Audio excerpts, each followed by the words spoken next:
along a lonesome stretch of highway on the furthest fringe of Big Bend country.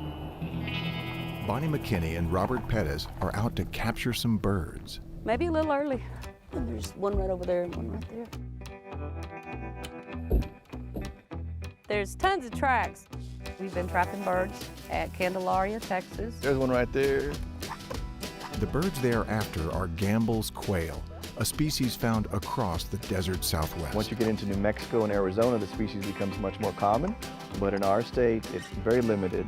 The goal is to reestablish these birds further east, where they were once also found. While Gambels have fared better than some, every quail species in the state has lost some ground.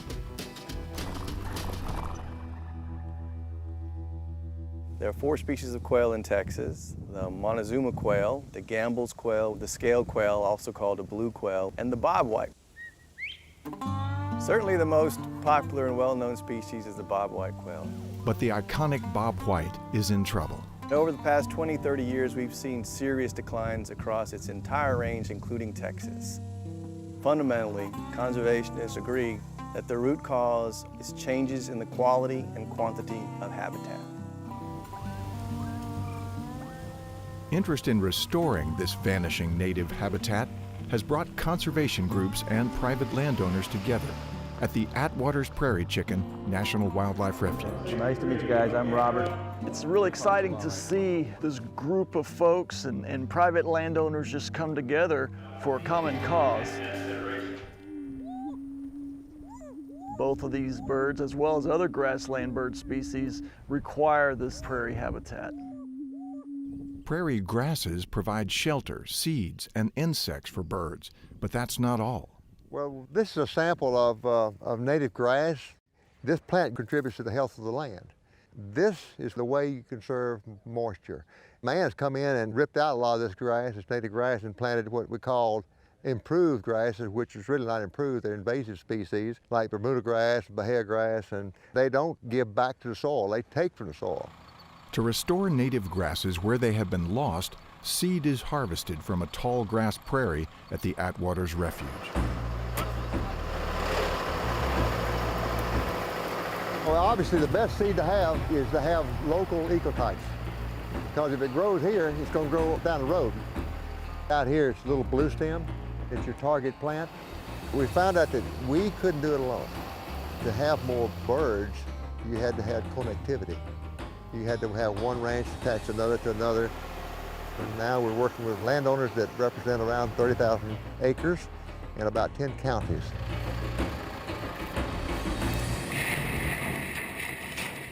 We know from years and years of research, and it's a very well-researched bird, we know that habitat's the key. And as habitat is improved through native grass seeding as well as managed grazing and prescribed fire, not just bobwhite benefit. In general, grassland birds in North America have been declining over the past 50 years or so, and it's because of loss of large-scale habitat and big landscapes. We can produce quail. We can produce habitat that makes more birds. We just need more of it. In South Texas brush country, a different kind of quail needs some habitat help. The scaled or blue quail. Scaled quail have declined at about 5% per year in South Texas for the last 20 years. Researchers from Texas A&M Kingsville are on the case. Habitat's looking pretty good here. We've been doing a general scaled quail ecology study on 5 different ranches. Looking much better. And the landowners have graciously allowed us access to their properties to put radio transmitters on birds and allow our graduate students to follow them and collect the data that they need. There is a lot to learn about this South Texas subspecies.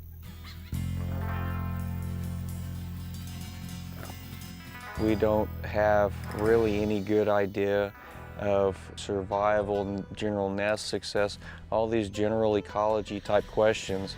A lot of this is fairly new, what we're finding with this research. Here in South Texas, they're liking the thicker brush. Watch that kick. The rate it's being lost, it's going to be really important in the future that We understand what happens when we attempt to restore the habitat to the way it was before the declines. What is already understood is that large areas of rangeland which once held scaled quail have been transformed to monocultures. Wow. Yep. This is buffalo grass. Such grass might be good for cattle grazing, but for quail, it's a problem. Quail can't walk through this. This is a pretty extensive barrier, it appears. So, part of the research on this ranch is temporarily turning this into this. With exotic grass removed, it will be reseeded. We'll be planting a very diverse mix of native grasses and forbs. Further research will measure quail response to the restored habitat. Beautiful bird. I think they're a symbol of unspoiled native habitat. Another beautiful bird, the Montezuma quail, once ranged across the Texas Hill Country and Trans-Pecos. In the state today, it is limited to some western mountains and only the southwest edge of the Edwards Plateau. When we first bought property here back in 2000, one of the things I noticed was that we had Montezuma quail here. Kind of a relic population here in the hill country. Started talking to some of my neighbors about the fact that we had the birds and what we could do habitat-wise to possibly improve things for the birds. The Hefts and their neighbors work together to improve wildlife habitat on their individual properties. Same scenario, big ranch broke up, smaller places, people were moving cedar, doing things 100 acre, 200 acre parcel at a time, and people seeing and hearing these birds. First Montezuma we saw in the place went right under this bush, and they just froze. And I didn't know what they were. We've done some prescribed burning to try to help the grass cover come back, and a lot of the thick cedar areas cleared the junipers. The birds very much select for that habitat on the left that's been cleared and not for that closed canopy cedar break you see on the right. The birds, preferring areas that have good grass cover. We've had birds nesting right here around the house. Really has done a great job with this piece of property here. This will be point number 1 that we'll sample here. What we're going to do... Call surveys and further study by Texas Parks and Wildlife and A&M Kingsville will determine if habitat work is increasing Montezuma numbers, but anecdotal evidence looks promising. We really like to see them because, of course, knowing you're dealing with a species that's been so reduced in range and numbers, hopefully together we can kind of help them to recover over some more of their historic habitat. Back in the Big Bend, there's a bunch over there too. There's a trap full. Gambel's quail are taking the bait. The trapping's going very well. Biologists work quickly to collect the birds. 3. Once the birds come in the trap, you don't want to leave them there too long. All right, 14. Not a bad start.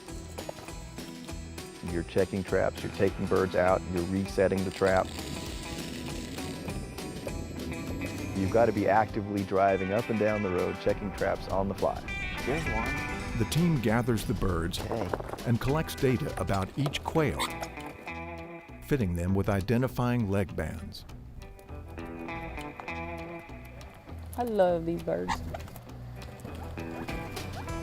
You're the most talkative. Bonnie McKinney works on the land where these birds will be restored and originally proposed this cooperative project. I'm the wildlife coordinator at the Adams Ranch, which is actually called El Carmen Land and Conservation Company. We were really wanting to bring the Gambel quail back. Historically, they were found 10 miles up the road at the Black Gap. Both location and extensive habitat improvement have made El Carmen an ideal reintroduction site. Through the work that we've done landscape-wise, opening up the floodplain, preventing the erosion, putting in waters for wildlife, created some very good Gambel's quail habitat. 88 birds. So, with a suitable home awaiting, that's a lot of birds, and a full load on hand, it's time to hit the road.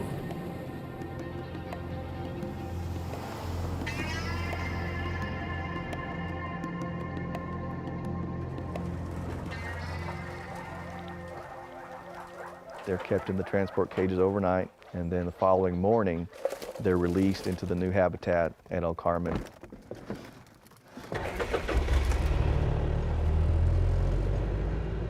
As soon as they're in place and given an opening, the birds eagerly return to their former range.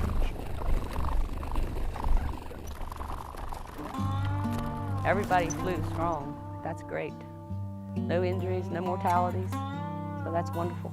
And there's more good news. After 2 seasons, the birds are raising chicks. Knowing that we're working on a project that's helping bolster population of the Gambel's quail, it's exciting. There is much yet to be done to improve the state of quail in Texas, but there is also hope for a brighter future. We've seen the results.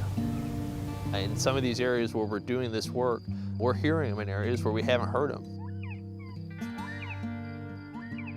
One thing is already clear.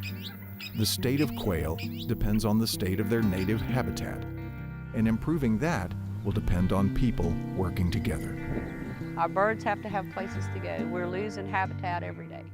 And by linking these properties up, I think we can make a big difference. Unfortunately, quail don't have any say-so in the matter. And it's going to be up to us to take care of those who can't take care of themselves.